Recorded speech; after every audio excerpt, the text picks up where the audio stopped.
मेरी कुछ तुम्हारी के इस 8वें एपिसोड में हमारे साथ हैं पीयूष गोयल जी। पीयूष गोयल जी जो कि पेशे से तो मैकेनिकल इंजीनियर हैं, पर इन्होंने मिरर इमेज में किताबें लिखकर विश्व रिकॉर्ड बनाए हैं। इनकी कहानी बड़ी ही रोचक व दिलचस्प है, जिसमें इन्होंने कुछ अलग करने की सोच के साथ ऐसा कुछ किया जो सुनने में तो बच्चों के खेल सा मालूम पड़ेगा, पर वैसा कुछ करना किसी जुनूनी व्यक्तित्व से ही संभव है। इन्होंने सन 2003 से 2015 तक 16 मिरर इमेज में किताबें लिखी हैं, जिनमें भगवत गीता, मधुशाला, गीतांजलि, साई चरित जैसी किताबें हैं जो सुई से, मेहंदी कोन से, कील से लिखी गई हैं। पीयूष जी एक प्रकाशित लेखक भी हैं। इन्होंने अब तक 4 किताबें प्रकाशित की हैं। आइए आज के इस मंच पे पीयूष जी की कहानी से कुछ सीखते हैं। पीयूष जी, आपका बहुत बहुत स्वागत है कुछ मेरी कुछ तुम्हारी के इस मंच पर। धन्यवाद। आपने मुझे मौका दिया बोलने के लिए, ये मेरे सौभाग्य की बात है। पीयूष जी, आपसे अनुरोध है कि आप स्वयं के बारे में 2 शब्द कहें ताकि सुनने वाले आपसे और अच्छी तरह से परिचित हो सकें। धन्यवाद। मैं एक मध्य वर्गीय परिवार में पला बड़ा एक सच्चा हिंदुस्तानी हूँ, जो हमेशा कुछ नया सोचने पर विश्वास रखता है। हमेशा कुछ नया करने की लगन होने के नाते 16 पुस्तकें दर्पण छवि में लिख चुका है। 10 फरवरी सन 1967 को माता रविकांता पिता डॉक्टर देवेंद्र गोयल के घर में पैदा हुआ। पीयूष जी, आपने ये मिरर इमेज शैली के बारे में किसी से सुना था या किसी को ऐसे लिखते देखा था? कृपया हम सबको बताएं कि आपने ऐसा करने का कब और क्यों सोचा। ये आपका बहुत ही सुंदर क्वेश्चन है। अब आप पहली महिला हैं जो ये क्वेश्चन मेरे से पूछ रही हैं, तो मुझे बताते हुए बड़ा हर्ष हो रहा है। ना ही मैंने किसी से सुना था और ना ही मैंने किसी को लिखते हुए देखा था।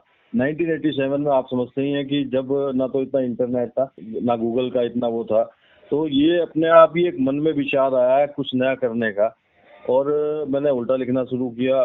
सन 87 में मैंने लिखना शुरू किया और सफल होता गया। सोचा इसलिए कुछ नया हो जाएगा और नए नए प्रयोग करता गया और सफलता मिलती गई और नई चीजें अस्तित्व में आ गई। बहुत ही सुंदर। तो ये आपने तो कमाल ही कर दिया कि नया लिखने के चक्कर में आपने एक नई लिपि ही विकसित कर दी। तो आपने हिंदी में, अंग्रेजी में और आपने किसी और अन्य भाषा में भी लिखा है या बस हिंदी और अंग्रेजी में?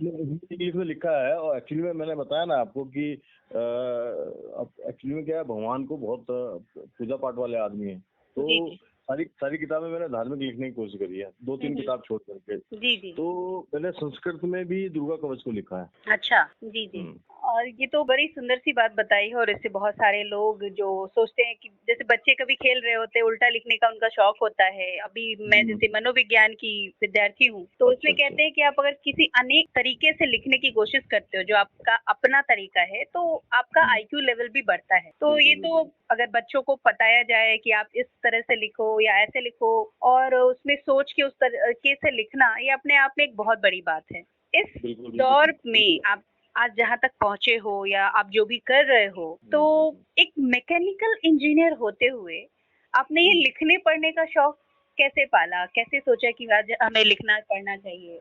एक्चुअली में क्या है कि मैं आपको बताया कि मैं बचपन से कुछ क्रिएटिव प्रवृत्ति का रहा हूँ। मैं एक चीज से बंद कर रहना नहीं चाहता था। मैं मैकेनिकल इंजीनियरिंग कर लिया मैंने, तो मेरे दिमाग में आया कि यार मैकेनिकल इंजीनियरिंग तो ठीक कर लिया है, कुछ और थोड़ा सा डिफरेंट किया जाए। तो इस डिफरेंट करने की लगन में और क्रिएटिव और इमेजिनेशन दिमाग में आती गई, और मन में अच्छा, वैसे मैंने सोचा नहीं था कि मैं इतने ज्यादा किताबें लिख जाऊंगा जिंदगी में कभी भी। ये ऊपर वाले का आशीर्वाद रहा। बस यही सोच रही है कि मैकेनिकल इंजीनियर होने के नाते कुछ ऐसा डिफरेंट कर लो जो कुछ नया दे जाए। बस इसी सोच से मैंने उल्टा लिखना शुरू। लिख जाऊंगा, वो भी अलग तरीके की भाषा निजात करके। हाँ, बिल्कुल। आपसे अगर पूछा जाए कि आपके जीवन की सबसे बड़ी और सबसे मुश्किल घड़ी कौन सी थी, तो आप उसका क्या जवाब देंगे? बिल्कुल, आपने बहुत ही बढ़िया क्वेश्चन, आपने जितने क्वेश्चन किए, वैसे आप साधुवाद के पात्र हैं कि आपने इतने बढ़िया क्वेश्चन आप लेके आई हैं, और मुझे इनका क्वेश्चंस का आंसर देने में बड़ा ही आनंद आ रहा है। मैंने एक विचार अपने उस जिंदगी में लिखा हुआ है, बहुत पहले मैंने विचार लिखा था।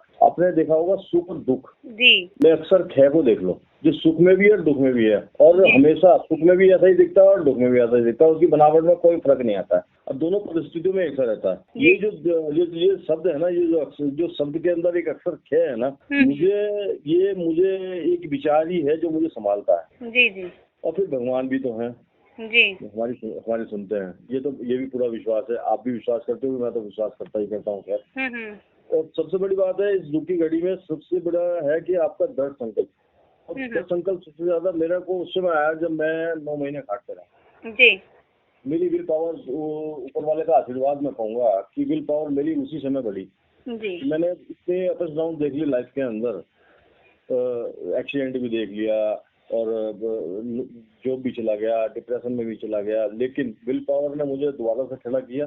तो इस मुश्किल जो घड़ी है, इस घड़ी में मुझे मेरा दृढ़ संकल्प और मेरे परिवार के लोग, मेरे सच्चे मित्र, उन्होंने मेरा बहुत साथ दिया है। क्योंकि अगर मित्र ना होते तो 14 बोतलें जो खून मेरा चढ़ा है, जो मेरे को मैंने जो दिया है, जिनका मैं ऋण अपनी जिंदगी में कभी चुका नहीं सकता हूँ, वो दोस्तों की बदौलत है जिन्होंने मुझे दिया था। जी जी खून मेरी नसों में है, तो ये ऋण मेरे ख्याल से मैं अपने 14 जीवन में भी नहीं, मैं उनको जी जी जी। और ये बहुत बड़ी बात है कि देखिए हमारे जीवन में कई लोग आते हैं जो हमारे लिए अच्छा भी करते हैं, और कहते हैं कि जो लोग बुरा भी करते हैं एक तरीके से हमारे लिए अच्छा करके जाते हैं, हमें सीखने का एक मौका दे के जाते हैं।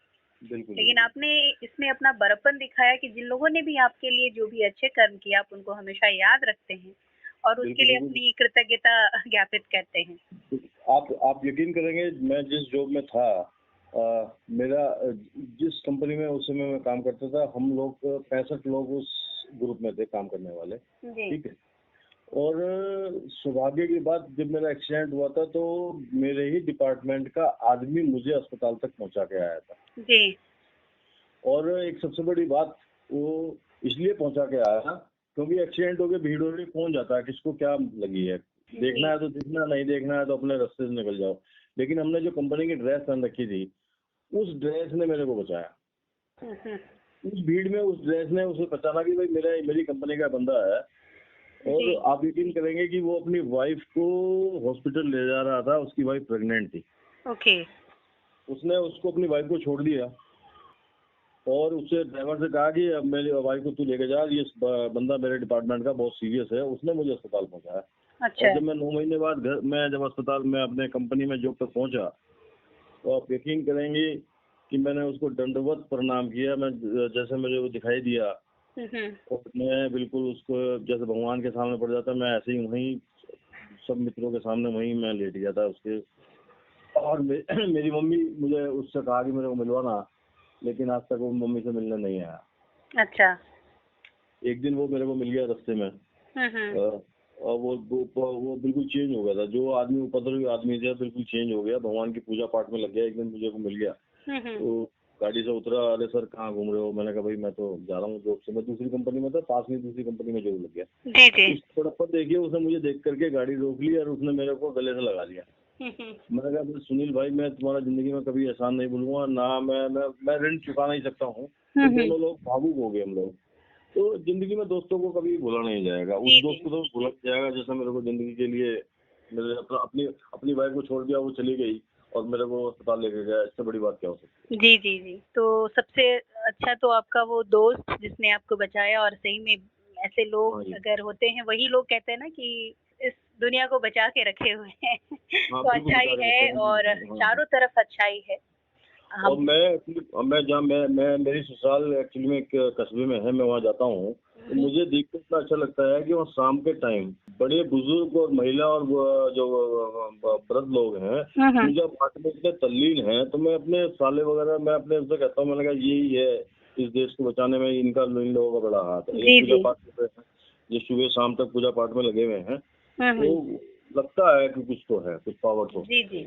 आपने विश्व का रिकॉर्ड भी बनाया है। इस रिकॉर्ड के बनने के उपरांत आपसे आसपास जो लोग थे उन लोगों का कुछ तो रवैया बदला होगा। जैसे आपने विश्व रिकॉर्ड जो बनाया अभी, मेरा रिकॉर्ड बना सन 2012 में जी, और ये विश्व रिकॉर्ड है और कई रिकॉर्ड में है। तो ये सुई से दर्पण छवि में मधुशाला लिखने के लिए विश्व रिकॉर्ड बना है।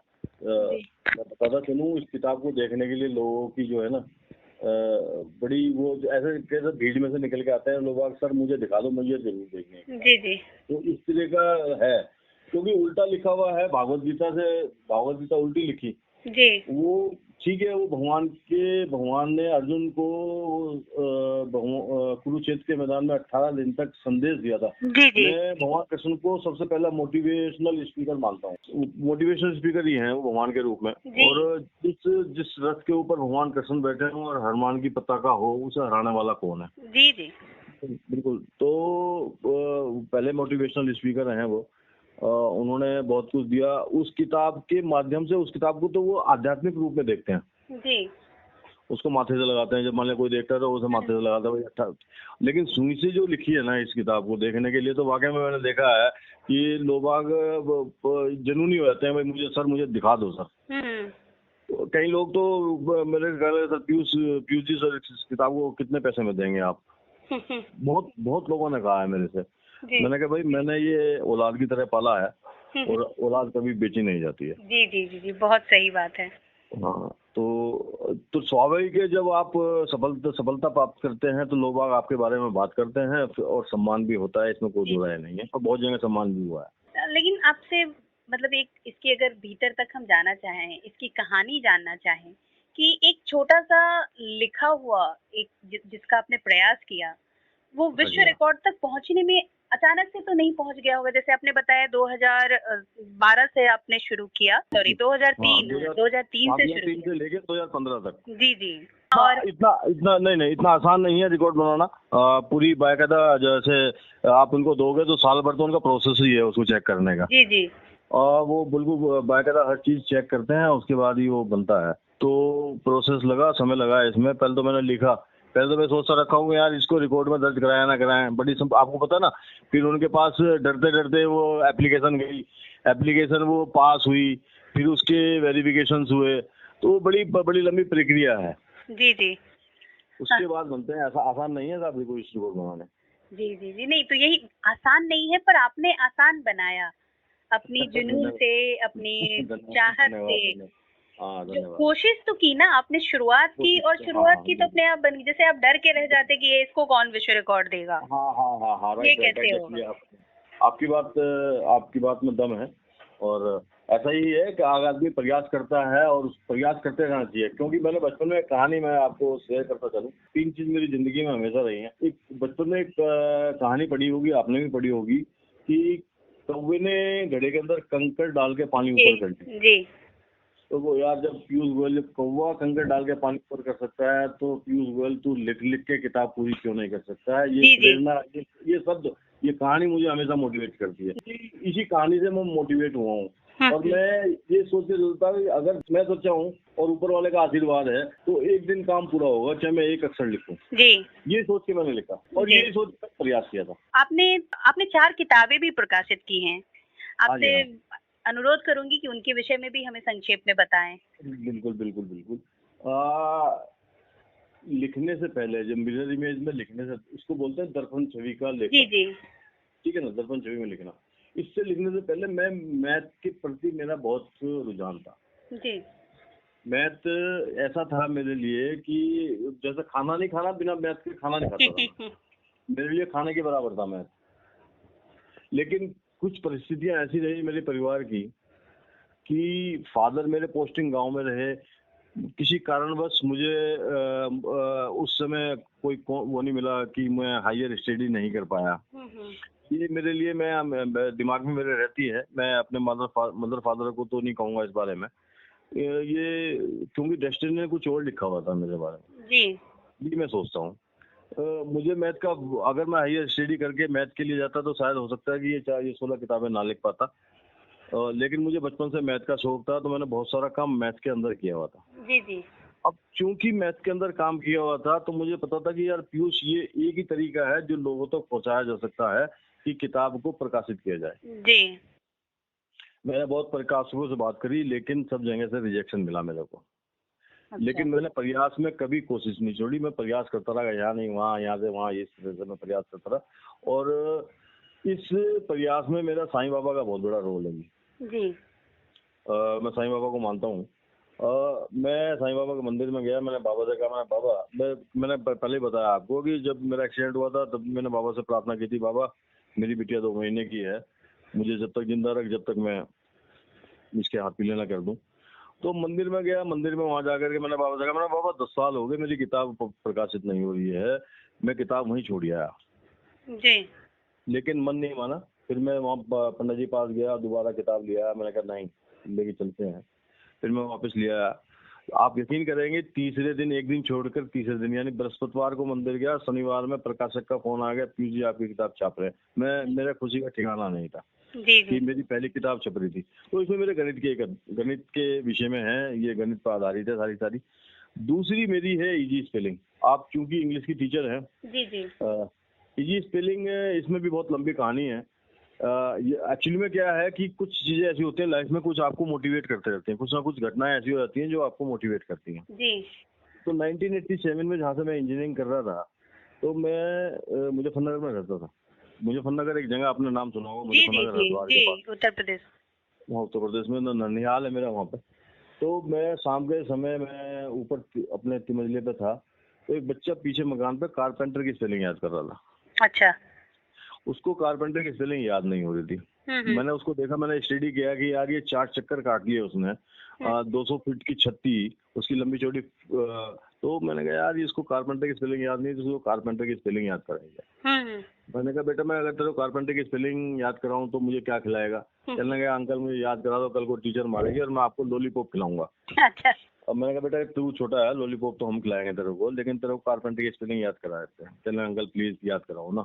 मैंने कहा बेटा कार की याद है? कहने लगा अंकल याद है। मैंने कहा पेन की याद है? कहने लगा अंकल याद है। कहने लगा अंकल कारपेंटर की स्पेलिंग याद होगी। तो उसको आप यकीन करेंगे, उसको वो जो कारपेंटर की स्पेलिंग याद होगी, मैं तिमंजले से नीचे गया, वो फिर दौड़ा आया, मैं मार्केट गया, उसको लॉलीपॉप दी, वो गले से मिला मेरे। तो ये जो उसको कारपेंटर की स्पेलिंग याद कराई, वो वहां से मुझे प्रेरणा मिली। जी। सन 2003 में मैंने बताया नहीं मेरा जॉब चला गया था, लेकिन मैंने समय का यूटिलाइज किया। मैंने 7 महीने डिक्शनरी को स्टडी किया और मैंने उसके अंदर स्पेलिंग्स याद करने के नए नए तरीके मैंने उसमें से निकाल करके उसको किताब के रूप में दिया है। बहुत और सुंदर। वो सबसे ज्यादा बिकी किताब, वो मेरे घर पे लोग बाग लेने आए उस किताब को। 100 किताबें मैंने फ्री ऑफ कॉस्ट बांट दी बच्चों के बेनिफिट के लिए। जी जी जी। उसमें मैंने बहुत सारे तरीके बताए। मैंने ये तरीके बताए। 34 अक्षर ऐसे हैं जिसके अंदर 5 वोवेल नहीं है। अच्छा। 23 अक्षर ऐसे हैं जिसके अंदर 5 वोवेल है। कुछ शब्द ऐसे हैं जैसे लाइव है, LIVE, बिना अक्षर चेंज किए हुए कुछ पीछे अगर तो इविल बन जाता है, EVIL। अच्छा। TIDE टाइड, वो पीछे से पढ़ो तो एडिट बन जाता है, EDIT। ओके। TIME पीछे से पढ़ो तो EMIT। ऐसे मैंने अक्सर बहुत सारे निकाले हैं जी जी। स्टडी करके। कुछ ऐसे जैसे आपने हार्ट सुना होगा, हार्ट, HEART। जी जी। अगर हार्ट में से आगे से H हटा के पीछे लगा देते हैं तो वो अर्थ बन जाता है। जी।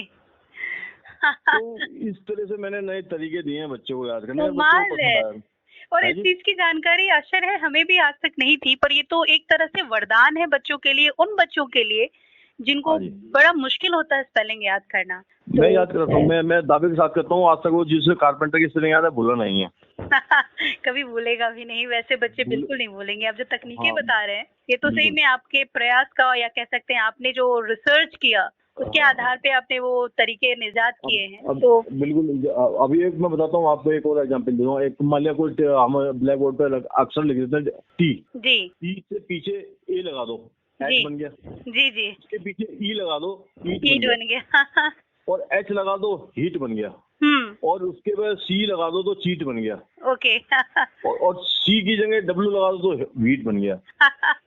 तो बच्चों को अगर ये तरीके बताओ तो बच्चे, आप यकीन करोगे बच्चों को बताया जाए तो बच्चे जब मान बोर्ड पे उनको समझा रहे हो तो बच्चे, कुछ बच्चे तो ऐसे होते हैं जो बीच में से निकल के आते हैं और अंकल के गले चिपट जाते हैं। अंकल बस आपने तो कमाल कर दिया, हमें तो बहुत अच्छा तरीका लगा आपका। और वो जो पल होते हैं ना, जो पल होते हैं जब वो गले आके मिलता है, छोटा सा बच्चा आकर के वो आपके पैरों में आके वो गले वो लगाता है, तो ये पल उस पैसे से ज्यादा है जो मैं इनको पैसे में अगर कहीं सेल करूं जी जी तो वो पल भूला नहीं जाता।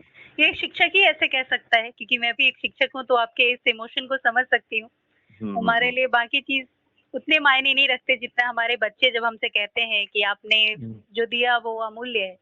हाँ, और मेरी जिंदगी में बहुत सारी चीजें मैंने आखिरी में मैंने लिखा भी है कि मेरे गुरु जहाँ भी मुझे मिल जाते हैं जी, आप यकीन करेंगे कि अगर मैं गाड़ी के अंदर बैठा हूँ और मेरे को बेटा गाड़ी चलाता हूँ, मैं गाड़ी चलाना जानता नहीं हूँ, बेटा के साथ बैठा हूँ और मुझे कहीं गुरु सामने दिखाई देता है तो मैं गाड़ी रोक करके उनके पैर पकड़ता हूँ। जी ये मेरी फितरत रही है, मेरे माँ बाप ने मुझे सिखाया। जी जी और मैं घर से बाहर निकलता हूँ, 54 साल का हूँ, मेरी मम्मी पापा अब तक कहते हैं कि तू जब दूसरी क्लास में था, जब से लेकर आज तक तू हमको पैर पकड़ता हुआ आ रहा है। तो ये बहुत बड़ी बात है। जी जी तो ये जब वो, अब मैं सौभाग्यशाली हूँ कि मैं अपने मम्मी पापा के साथ रह रहा हूँ। जी जी ये मेरे लिए बड़ी ऊपर वाले का आशीर्वाद है। मेरी तीसरी किताब है पीयूष वाणी। जी पीयूष वाणी मैंने इसलिए रखा था कि पीयूष का मतलब है अमृत। जी तो मैंने पीयूष वाणी इसलिए रखा कि अमृत वाणी हो जाएगी, जिसमें मेरे अपने विचार हैं और इसमें इंग्लिश हिंदी के हैं। और चौथी पुस्तक है मेरी सोचना तो पड़ेगा ही। अच्छा क्योंकि जिंदगी में सोचना तो पड़ेगा ही, जिंदगी को अगर जीना है तो जीने तो चढ़ने पड़ेंगे। अच्छा ये मैंने सोच करके, एक्चुअली मैंने एक ग्रुप बनाया था व्हाट्सएप पे। जी किताब को लिखने की कहानी थी, क्योंकि लॉकडाउन में थे हम लोग और घर पे थे, क्योंकि जॉब आजकल पता है, तो मेरे दिमाग में आया, ये लॉकडाउन से पहले की बात है वैसे। जी जी तो दिमाग में आया कि यार कुछ ऐसा कर लो कि अपने विचारों को पब्लिक तक शेयर किया जाए। जी जी तो मैंने डेली, आप यकीन करेंगे, रात को मेरे को डेली का टारगेट था कि 365 थॉट मुझे लिखने हैं। जी लेकिन वो 365 थॉट्स पूरे नहीं हो पाए। 102, 110 और 115 थॉट्स जब पूरे हो तो मेरी सोचने की क्षमता भी थॉट्स के प्रति जो है ना, जी ऐसी होगी कि यार मैं कितने थॉट्स कहाँ से लिखूंगा। जी जी जी विचार नहीं आ रहे थे। जी, 110 थॉट्स लिखने के बाद मैंने एक ग्रुप बनाया, वो शेयर करता था, लोगों के अप्रिसिएशन मिलते थे कि पीयूष जी बहुत अच्छा लिख रहे हो। और कुछ लोगों के सुझाव आया कि पीयूष जी इसे किताब के रूप में कर लो, ओके आपने लिखते बहुत सारे। जी जी तो मैंने कहा भाई ठीक है, प्रकाशक से बात हुई, प्रकाशक भी इजीली मिल गया मेरे को। उसने कहा कि पीयूष जी भेज दो, आपकी किताब छप जाएगी। तो ये चौथी किताब मेरी अभी पब्लिश हुई है, इसमें मेरे मोटिवेशनल 110 थॉट्स हैं और जी ये अमेजन पर गोदरेज पे है। बहुत तो अच्छा ये मेरी 4 किताब प्रकाशित हो चुकी है। 5वीं मैं लिख रहा हूँ और 5वीं ऐसी लिखी जाएगी, नॉन फिक्शन है बेसिकली वो। जी जी और वो बिल्कुल आप देखेंगे बिल्कुल डिफरेंट है। आप, मैं उसका अभी जिक्र नहीं करूंगा क्योंकि वो कहानी बहुत वैसी है। जी जी आपको मैं जरूर भेजूंगा, वो छप के आएगी। तो आप सोचेंगे कि यार ये आदमी क्या सोच सकता है और क्या कर सकता है। जी जी उसमें बिल्कुल अलग ही तरह का वो है। तो वो मैं आपको जरूर प्रेजेंट करूंगा भविष्य में। ठीक है जी। पीयूष जी, आप एक एक करके पत्ते खोले जा रहे हो। कहते हैं ना, जब हम लोगों को कार्ड खेलते हुए देखते हैं और कई बार ऐसा होता है कि एक एक पत्ते खुल के आते हैं और एक पत्ता दूसरे पत्ते से भारी होता है, तो आप वैसे ही एक एक किताबें लेके आए हैं। और अभी मैं अपने श्रोताओं को बता दूं कि आप डॉक्टर पीयूष गोयल हैं। तो मेरी भी जिज्ञासा है कि मैं जानूं कि आपने मैकेनिकल इंजीनियरिंग में डॉक्टरेट की डिग्री हासिल की है या फिर नहीं लेखनी में। हाँ, लिखने में क्या हुआ, ये नहीं क्या, मैंने सुई से जो मैंने किताब लिखी है ना, जी जी इसने मुझे मंच दिया और सम्मान दिया और प्रोत्साहित किया। जी एक संस्था है, उसको मैंने जिक्र किया और उन्होंने कहा था कि हम इस किताब लिखने की किताब के लिए हम आपको ऑनरेरी डॉक्टरेट की डिग्री से सम्मानित करते हैं। तो 2014 में फरीदाबाद में प्रोग्राम हुआ था, वर्ल्ड रिकॉर्ड यूनिवर्सिटी के नाम से। अच्छा इंग्लैंड की है ये। जी जी तो वहां से मिला है सब कुछ। ठीक है जी। तो ऑनरेबल हो गया। वैसे मैं डॉक्टर लिखता हूँ, अब वैसे लिखा हुआ है, लेकिन मैं अपने आगे डॉक्टर लिखना, मेरे फादर डॉक्टर हैं बेसिकली, मैं डॉक्टर लिखना नहीं चाहता। नहीं, अगर उपाधि मिली है डॉक्टरेट की तो लिखने में क्या है। हाँ मैं लिखा हुआ, लिंक्डइन पे लिखा हुआ है वैसे। जी जी जी और आपने अभी जैसे अपनी कुछ जो भी आपने मुश्किल घड़ी के बारे में बताया, अपनी उपलब्धियों के बारे में भी थोड़ा बहुत बताया है, पर आपसे एक पूछना चाहूंगी कि आपकी सबसे बड़ी उपलब्धि क्या है इन सारी उपलब्धियों में। आपने जैसे 4 किताबें छपवाई, 16 किताबें बनाई। जी सबसे बड़ी उपलब्धि तो यही है कि जी मेरे माता पिता ने मुझे पढ़ा लिखा करके कामयाब बना लिया। जी अगर पढ़ाते ना लिखाते ना, तो हो सकता है कि जीवन में कुछ और कहीं और किसी मोड़ पे होते और अपनी आजीविका के बारे में सोच रहे होते। तो उनका उनका उनका हमारे, मुझे पता है, अब मैं आपको बताता चलूं, आज मेरे फादर पैरालाइज है जी और मैंने उनको देखा है मेहनत करते हुए कि सैलरी 77-78 में उनकी सैलरी करीब मेरे ख्याल से वो 250 रुपए, 300 रुपए, 550 रुपए, 750 रुपए, मैंने सुना है मम्मी पापा से बात करते हुए छोटे से। तो एक साइकिल होया करती थी, साइकिल पे वो 24 किलोमीटर हम लोगों के लिए तो जाया करते थे। तो वो चीजें मायने रखती हैं जिंदगी में। एक आदमी 7 साल तक 24 किलोमीटर पर डे साइकिल चला के जा रहा है, किसके लिए? अपने बच्चों के लिए। तो ये हमें पढ़ा लिखा कर कामयाब बनाया, अब ये उपलब्धि है, उसके बाद आप पर निर्भर है कि आप अपनी जिंदगी को कैसे जी रहे हैं। तो यही है उपलब्धि की उन्होंने हम लोगों को कामयाब बनाया पढ़ा लिखा करके। हम 4 बहन भाई हैं, मैं सर्विस में हूँ, एक बहन है हमारी, 2 मेरे भाई हैं जो बिजनेस में हैं, और मेरी बहन जो है बहुत अच्छी जगह है, हमारे बहनों भी बहुत अच्छे हैं। और मैंने कहा ना कि ईश्वर का आशीर्वाद है, अच्छे माता पिता मिले हैं, अच्छे भाई बहन मिले हैं, अच्छे दोस्त मिले हैं, अच्छे बहनों भी मिले हैं, अच्छे भांजे हैं, तो लाइफ अच्छी कट जाती है। जी। और वैसे फिर लास्ट में मैंने एक लाइन लिखी है, वैसे जीवन में ईमानदारी भी कोई चीज है।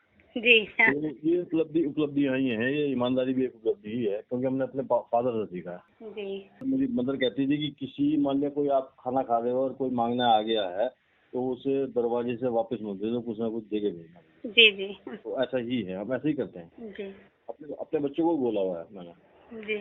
मैं मान लिया मैं घर से बाहर निकलता हूँ, मम्मी पापा के पैर पकड़ के निकलता हूँ, तुम लोगों को भी यही करना है, और किसी का निरादर नहीं करना है, पुण्य कमाना है, पाप नहीं कमाना, ध्यान रखना। जी। और जैसे आपने अभी बताया कि ये आपकी सबसे बड़ी उपलब्धि है कि आपके माता पिता ने अभी आपको पढ़ाया लिखाया, और उसकी वजह से आप आज आत्मनिर्भर हैं और ईमानदारी को इतनी तवज्जो देते हैं।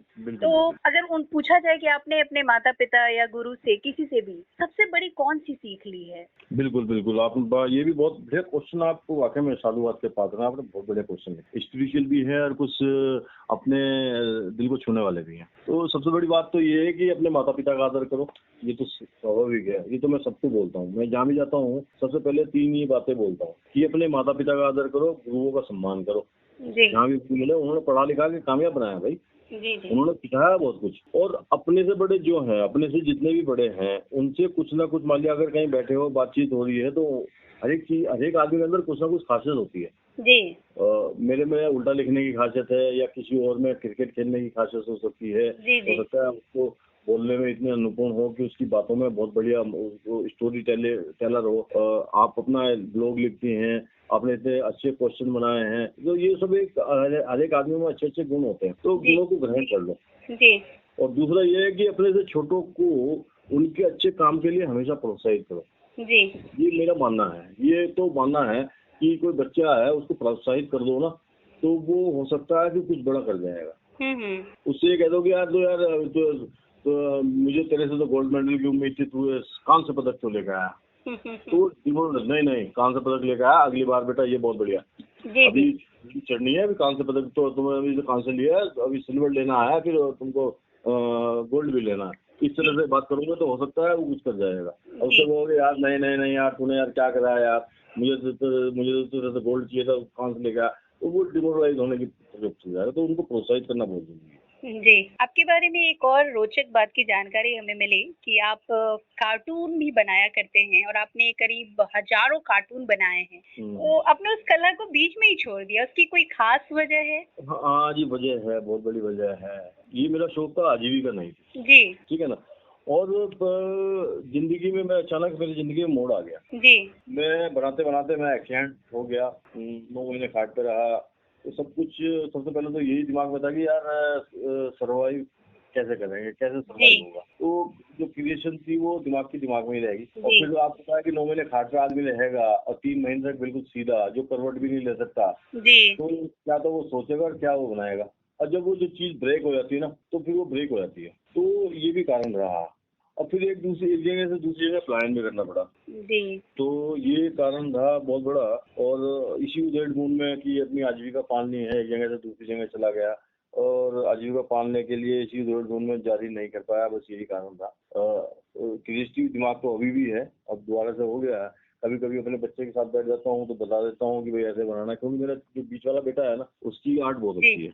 अभी वो बिजनेस में है, वो भी कैरिकेचर वगैरह बनाता था, तो बहुत अच्छे बनाता था, बहुत ही बढ़िया फाइल बनाई हुई है उसने। तो हो सकता है मेरे से कहते हैं कि सर आपके जो गुण है वो आपके बेटे में चले गए। जी। तो एक्चुअली में आप देखते हैं कि एक मैकेनिकल इंजीनियर जिसको 25 साल का एक्सपीरियंस है, और एक शौकिया तौर पर अगर वो कार्टूनिस्ट है, तो एक कार्टूनिस्ट की कितनी सैलरी होगी, और एक मैकेनिकल इंजीनियर की 25 साल के एक्सपीरियंस के बाद कितनी सैलरी होगी, आप समझ गए होंगे मैं क्या कहना चाहता हूँ।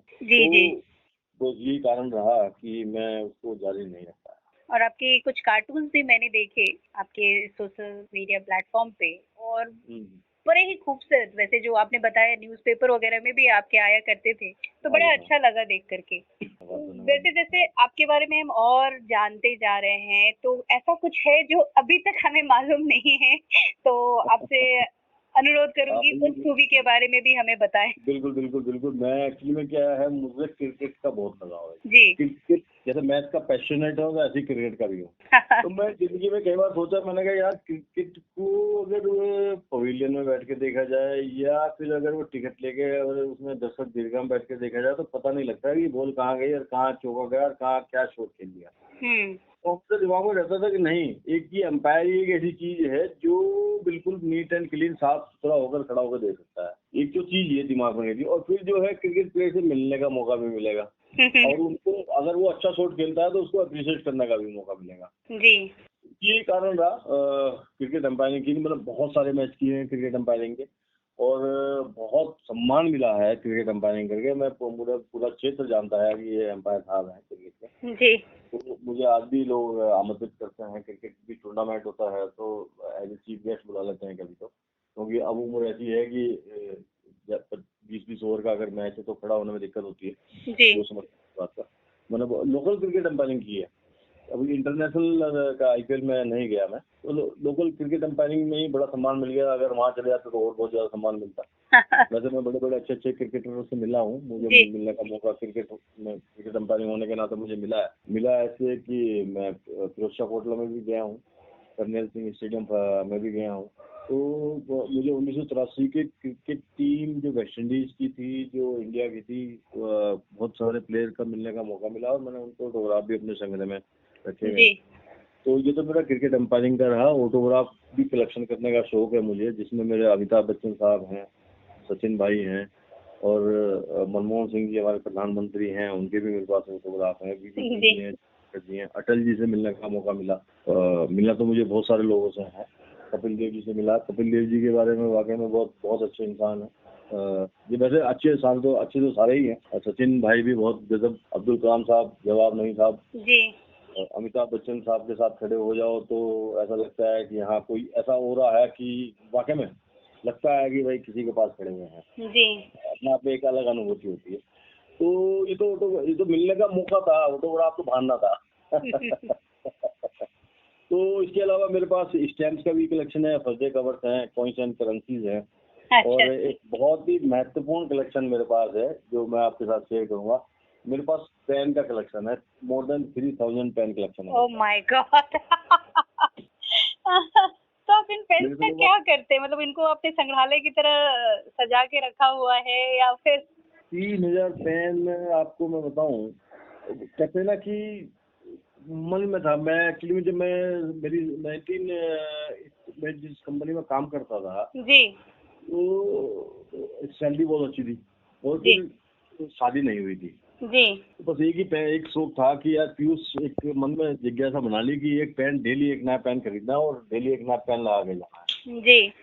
ये मन में विचार कर करके मैंने जो है 3 साल तक नए पेन खरीदता रहा और पेन लगा के चाहता था। तो अभी मेरे पास रखे हुए, बच्चे यूज कर रहे हैं उनको।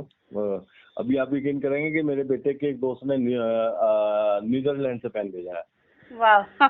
और एक पेन पार्कर का पेन था, 1987 में लिया था या 1991 में लिया था। वो स्पेशल एडिशन था, 24 कैरेट का पेन था वो। वाह। और उस टाइम वो 1800 रुपए का आया। अच्छा। 87 में 1800 मतलब लगभग 18,000 ही हुआ। ज्यादा का हो गया जी वो जी। वो पेन को मैंने हिंदुस्तान टाइम्स में वो खबर छपी थी उस पेन कलेक्शन के बारे में, स्पेशल पेन था। इसकी भी एक बहुत बढ़िया कहानी मैं आपको थोड़ा सा शेयर करता चलूं जी। तो जब वो पेन मैंने देखा, मैंने मन बना लिया कि मैं पेन लेकर आना है। तो 20 पार्कर का पेन है, 24 कैरेट का पेन है, आज भी रखा हुआ है मेरे पास। गजब का पेन है, निहायत खूबसूरत पेन है, आज भी उसका कुछ नहीं बिगड़ा हुआ है। और जब जेब में लगाता हूँ तो बड़ा गर्व महसूस करता हूँ कि मेरे पास 24 कैरेट का पेन है जी। हाँ, बड़ी रखवाली करनी पड़ती है, अपने से ज्यादा रखवाली करनी पड़ती है उसकी। वो पेन मैं गया, जब मैंने उसको, मेरे पास पैसे इकट्ठे हो गए, 1800 रुपये हो गए जब मेरे पास, तो मैं गया जहाँ उनकी, एक्चुअली मैं ऐड छपा था हिंदुस्तान टाइम्स में, तो नीचे वो लिखा हुआ था कि यहाँ पे ये अवेलेबल है पेन जी। तो मैं पेन लेने के लिए चला गया। जब मैं पेन की दुकान में पहुंचा, जब मैंने उनको कटिंग दिखाया कि ये वाला पेन चाहिए, तो पेन वाले ने पूछा वाकई में ये वाला पेन चाहिए? मैंने कहा सर हाँ ये वाला ही पेन। तो कह रहे वो सर दो सौ मुझे अपने जो थला होता ना, थले के बगल में कुर्सी थी, उस कुर्सी पे उठा गया और कहा साहब के लिए चाय लेके आओ। तो 2 कप तो उन्होंने कॉफी पिलाई मेरे को, क्योंकि भाई 1800 का पेन सन 87-88 में लेना आया तो कोई बात ही होगी। जी जी जी। और उन्होंने फिर मेरा अपना एड्रेस लिखा अपनी डायरी में कि जी। जब पेन आएगा तो मैं आपको जरूर करूँगा। उनको फिर मैं वो पेन लेके आया जी, बड़े खूबसूरत, मैंने घर में किसी को बताया नहीं, आप यकीन करेंगे कि वो 1800 खरीद कर आया था मैं। अब मैंने अपने बच्चों को दिखाया तो बच्चे बड़े खुश होते हैं पापा के पास पेन। तो मेरे पास डिफरेंट तरह के पेन है सारे। और बट एक चीज उस पेन के साथ हुआ, अगली बार जब मैं गया, एक दिन उनका फोन आया मेरे पास जी, बहुत दिनों बाद फोन आया, उस दिन नया कलेक्शन आया। तो मैं उस दिन तो जा नहीं पाया, लेकिन 3 दिन बाद, 3 या 4 दिन बाद या हफ्ते भर बाद गया। जब उसकी दुकान पर पहुंचा तो मैंने कहा भाई साहब, वो भाई साहब का फोन आया था, वो भाई साहब बात कर रहे थे, उनके बड़े भाई साहब थे वो भाई साहब जोर से रोने लगे साहब। मैंने कहा सर क्या हुआ? मैंने कुछ गलत कह दिया क्या? अरे सर आपने गलत नहीं कहा, जिस भैया ने आपको फोन किया था वो इस दुनिया में नहीं रहा। अच्छा। अरे साहब, मैंने कही, मैं, आप यकीन करेंगे मेरे को खड़ा होना भारी हो गया, मेरी भी आंखों में आंसू आ गया वो जब रोने लगे। तो मैंने क्या हुआ जी? कहने लगे जी ऐसे एक्सीडेंट में एक्सपायर हो गई। तो फिर मैं उसके बाद नहीं गया, मेरी हिम्मत नहीं हुई फिर उसके बाद जाने के लिए। अच्छा। अब उस पेन के बारे में क्या हुआ वो बता दूं आपको कि एक सज्जन कस्टम में थे हमारे मित्र हुए बाद में। मैं जहाँ कंपनी में काम करता था, वो मुझे एक्चुअली में जिस कंपनी में काम करता था वहाँ पे मेरी लाइजनिंग थी कस्टम से जी। तो वो भी पेन के शौकीन थे जी। वो हमेशा डेली एक नया पेन दिखाए मेरे को। अच्छा, उन्हें मेरे बारे में पता नहीं कि पीयूष जी पेन भी इकट्ठा करते हैं। मैंने कहा सर पेन आप भी इकट्ठे करते हो तो पेन हम भी इकट्ठे करते हैं जी। कहने कोई स्पेशल पेन आपके पास? मैंने कहा स्पेशल पेन है सर मेरे पास। कहने का कौन सा है? मैंने कहा पार्कर का 24 कैरेट का, देखना चाहोगे? तो उन्होंने उस बात को मजाक समझ लिया कि यार ये क्या पेन दिखाएगा जी जी। मैं, अच्छा वो पेन जब मेरा कलेक्शन में रखा हुआ था तो मुझे ढूंढना पड़ा, वो हफ्ते भर तक मिला ही नहीं मेरे को, पता नहीं कहाँ रखा गया, कहाँ नहीं रखा गया। बच्चों को दे दिया, बच्चों ने पता नहीं कहाँ रख दिया। तो मुझे बड़ी टेंशन हुई कि वो पेन कहाँ चला गया। तो फिर वो मिल गया मेरे को जी जी। मैं वो पेन लेके गया, मैंने उनको दिखाया तो कहने लगा कि वाह पीयूष वाह क्या बात है, इतने साल बाद जिस पेन को मैंने खरीदने की पूरी दिल और जान से कोशिश करी, वो पेन मैं तो खरीद नहीं पाया, लेकिन मैं तेरे पास देख करके बड़ा खुश हूँ और मैं आज इसकी कीमत लगाना चाहता हूँ, कितने में देगा बता? मैंने कहा सर आप वैसे ही ले लो, लेकिन मैं बेचूंगा नहीं जी जी। कहने पीयूष 1 लाख रुपए। मैंने कहा सर वैसे ही ले लो, 1 लाख रुपए क्या करेंगे? लेकिन वो बेचारे समझदार थे, उन्होंने पेन मेरा नहीं लिया।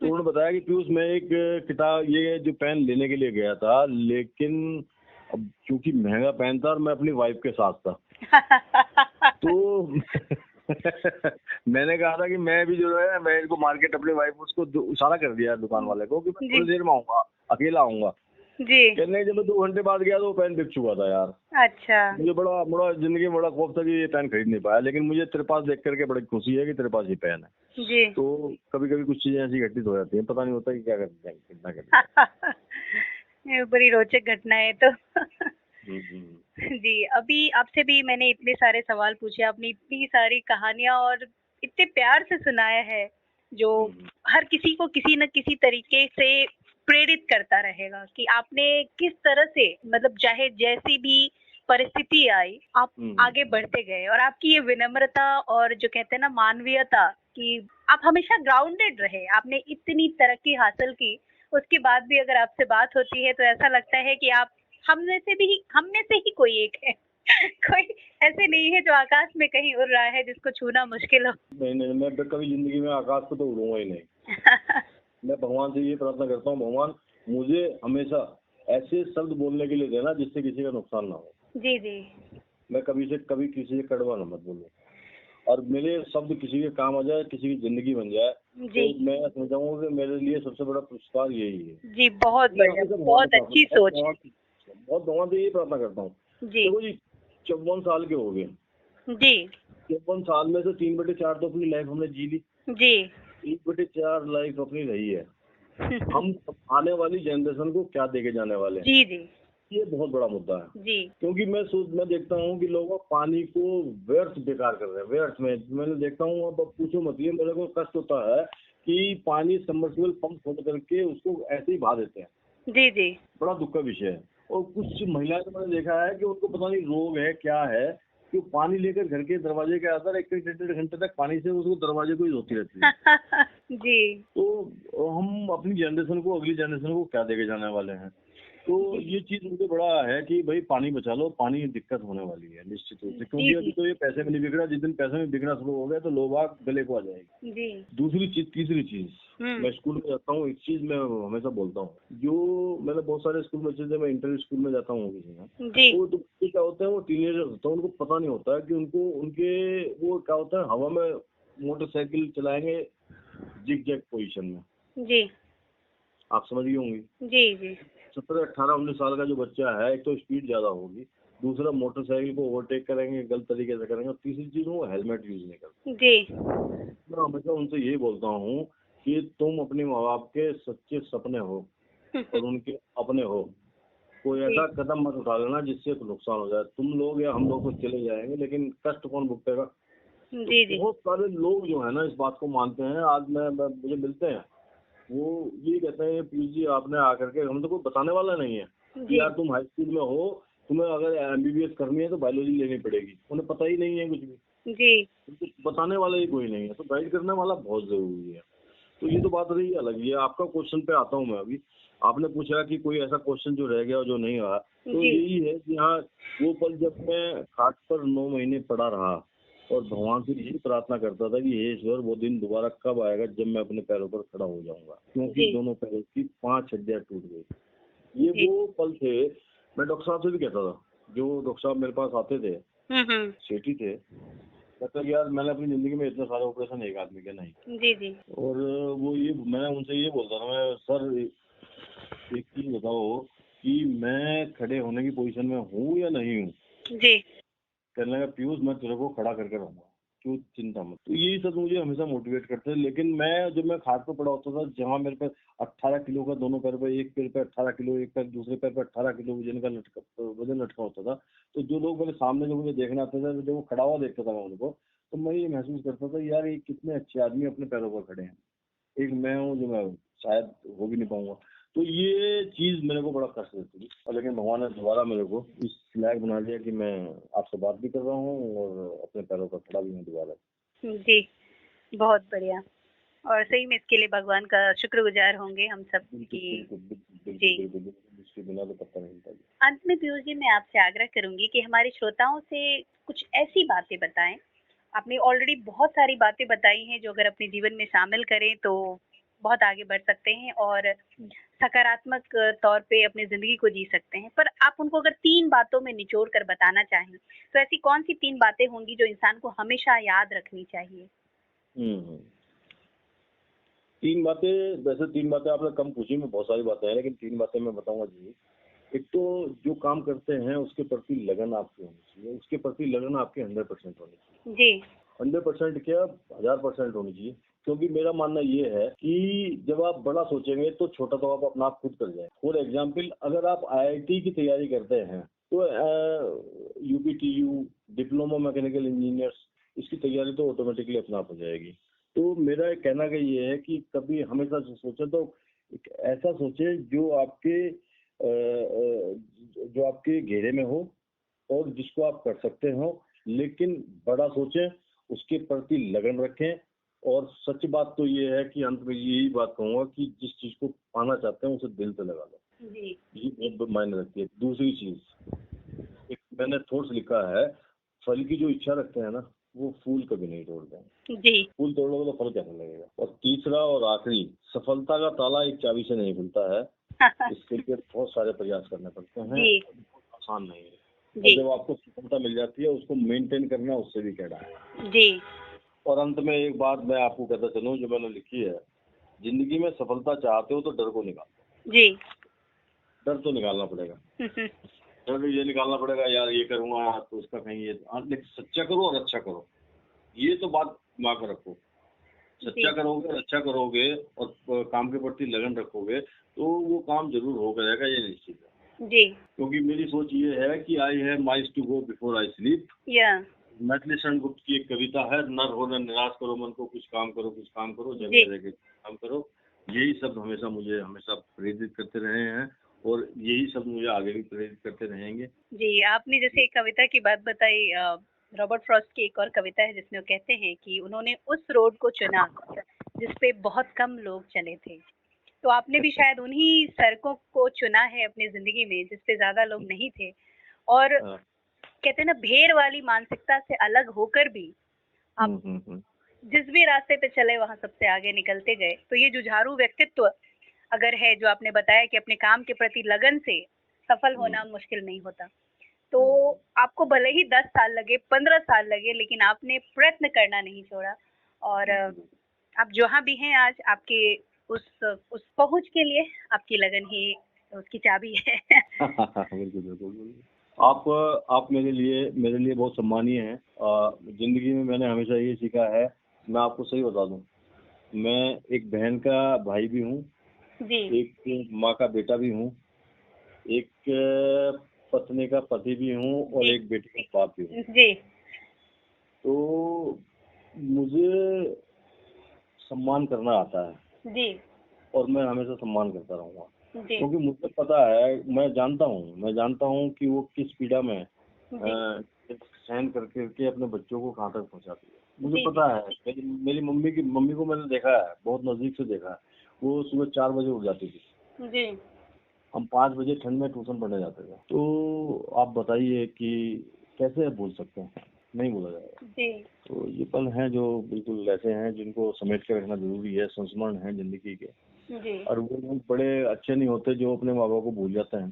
जी। तो मैं ये कहूँगा, भगवान उनको सद्बुद्धि दे कि अपने माता पिता, कम से कम माता पिता को तो ख्याल रखता है। जी, बहुत बहुत शुक्रिया पीयूष जी, आपके कुछ तुम्हारी के मंच पर अपनी इतनी सारी जीवन की चाबियों को सबके साथ साझा करने के लिए आपका बहुत बहुत शुक्रिया। धन्यवाद। मेरे लिए भी सौभाग्य की बात है कि आपने मुझे मौका दिया और मैंने अपने शब्द आपके सामने रखे। मैं बड़ा सौभाग्यशाली हूँ। धन्यवाद।